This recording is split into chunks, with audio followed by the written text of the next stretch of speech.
तो भागवत, कोई कितना बुरी आत्मा हो, पर भागवत में हाथ उठा के कह दे कि जी अब हम आपके, तो भागवत उसका उद्धार कर देती है। धुंधकारी का किया, धुंधकारी के साथ साथ जितने आए सबका किया। फिर श्रवण की विधि बताई है, कैसे श्रवण करना चाहिए। विधि तो बहुत सारी है, ये भी लिखा है कैसे वक्ता कथा कहे, कैसे श्रोता, पर जितना जो निभा सके। देखो हम तो सच्ची सच्ची कहते हैं, जो लिखा है ना तो इतना वक्ता कभी निभा पाता और ना इतना श्रोता निभा पाता है।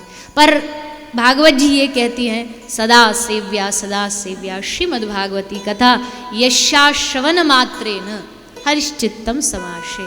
श्रवण करो भाव से तो भगवान हृदय में आ जाएंगे। अब नियम तो बहुत सारे हैं, फलाहार करके सुनो। अब वक्ता ही महाराज जी अगर आज के समय फलाहार करके सुनने लगा, तो आजकल के वक्ताओं की महीने में 3-3 कथाएं होती हैं, तो उसका तो हो जाएगा जय सिया राम। अब सब फलाहारी करेंगे तो फिर तो श्रोता अब बैठ, चलो मान लो कर भी लिया जबरन श्रोता, अब जी हम तो फलाहार करके बैठेंगे, बीच कथा में लग गई भूख, तो कथा में ध्यान थोड़ी रहेगा, फिर तो गोल गोल रोटी दिखेगी। इसे बढ़िया है कि मन जैसे लग जाए कथा में वैसे सुनो। कितनी सुविधा दे दी हमको, कितनी कृपा है कलयुग में हमारे ऊपर। जमीन पे बैठ सकते हो जमीन पे बैठो, नीचे नहीं बैठ सकते कुर्सी पे बैठो, यहाँ नहीं आ सकते टीवी पे सुनो।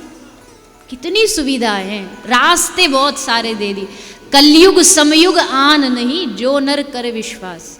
कलयुग माना बहुत, कलयुग को गालियां लोग देते हैं, कलयुग बुरा कल, पर कलयुग में गुण भी कितने, कितनी जल्दी कितनी आसानी से भगवान मिल जाते। पहले के युग में जब तक घर बार छोड़ करके हिमालय की गुफा में वानप्रस्थ ग्रहण नहीं करोगे, तब तक तुमको भगवत प्राप्ति हो ही नहीं सकती। आज के जमाने में कहाँ कौन वानप्रस्थ ग्रहण करता है, और जितना वानप्रस्थ की ओर बढ़ते जाते उतना मोह माया में फंसते जाते। वो एक हमारे ब्रज के बड़े अद्भुत महापुरुष थे, पूज्यपाद प्रातस्मरणीय श्री रामायणी जी। वो अपनी कथा में एक भाव सुनाते थे। बोले एक महात्मा जी कहीं से जा रहे थे, एक दादाजी अपने पोते को लेके गोदी में ऐसे खिला रहे थे। पोता बोला था बाबा बाबा बाबा। महात्मा जी बाबा जी बड़े खुश हो रहे थे। पोता जब बाबा बाबा बोलता तो बाबा बड़े खुश होते। तो जैसे महात्मा जी गए तो बाबा ने रोका, महात्मा जी रुको जरा, हमको सत्संग सुनाते जाओ, कुछ थोड़ा ज्ञान देते जाओ। तो महात्मा जी ने कहा, शुद्ध तोतली भाषा में ये बालक तुमको सबसे बड़ा ज्ञान दे रहा है। शुद्ध तोतली भाषा में कुछ तो मन में शर्माओ, कुछ ऐसा लाइन है, अच्छे से याद नहीं आ रही मुझे। पोते कहने लगे बाबा बाबा, अब तो बाबा हो जाओ। सबसे बढ़िया उपदेश तुम्हारा पोता दे रहा है कि पोता कह रहा बाबा बाबा, तो बाबा हो जाओ। तो पर कलयुगी जी बड़ा दिमाग लगाता, बोले बाबा आप जो कह रहे हैं महात्मा जी, मैंने भी ये सोचा था हम बाबा ही हो जाएं, पर जैसे ही हम अपनी बेटी के घर गए ना, तो वहाँ मिल गया हमको नाती। वो बोला ना ना ना ना तो हमने प्रोग्राम कैंसिल कर दिया। बड़े भाव से सुनाते थे वो तो इस भाव को। तो कोई जाता नहीं घर त्याग, और भागवत तो ये कह रही है कुछ नहीं त्यागना आपको, काम क्रोध लोभ मोह त्याग दो। आज का कलयुगी जीव कहाँ त्याग सकता है? छोटी छोटी चीज़ों के, तम्बाकू के वशीभूत है, उसके कंट्रोल में।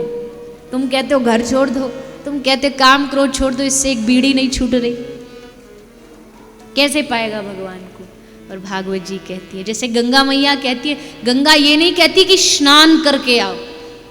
गंगा ने कभी ये शर्त नहीं रखी गंगा मैया ने कि शुद्ध होके स्नान करके पवित्र होके आओ तब मुझ में स्नान करना, नहीं, तुम जैसे हो आ जाओ। भागवत गंगा भी कह रही है तुम जैसे हो आके यहाँ बैठ जाओ, समर्पित होकर के कहो भागवत जी हम आपके हैं। भागवत जी आपको इस समस्त संसार सागर से उबार के, ग्रंथ क्या, ग्रंथ का मतलब होता है जो हमारी हृदय की ग्रंथि को खोल दे, और केवल खोल ना दे, गांठ, हृदय की गांठ, काम क्रोध की गांठ को खोल के खुला छोड़ दोगे ना तो मन बड़ा चंचल है, फिर कहीं जाके गांठ बांध लेगा।